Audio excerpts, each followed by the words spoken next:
మన కృషి విజయానికి బాట. ఒకప్పుడు ఒక రైతు తన పొలంలో మంచి పంట కోసం కష్టపడుతున్నాడు.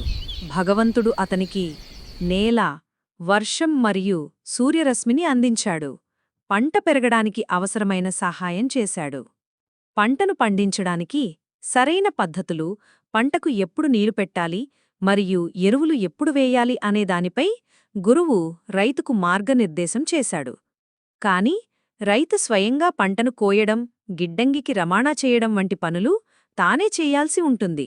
అంటే భగవంతుడు వాతావరణాన్ని సిద్ధం చేస్తాడు, గురువు మార్గం చూపిస్తాడు, కాని రైతు ఫలితాన్ని సాధించడానికి తన స్వంత ప్రయత్నం మరియు కృషిని తప్పనిసరిగా చేయవలసి ఉంటుంది. ఇది ఒక ఉదాహరణ మాత్రమే. దీని అర్థం భగవంతుడు మరియు గురువు సహాయం చేస్తారు, కాని మన ప్రయత్నం లేకుండా విజయం రాదు. భగవంతుడు మార్గం చూపిస్తాడు, గురువు మోక్షానికి దారి చూపిస్తారు, కాని మోక్షం సాధించాలంటే మనమే నడవాలి ఆ దారిలో.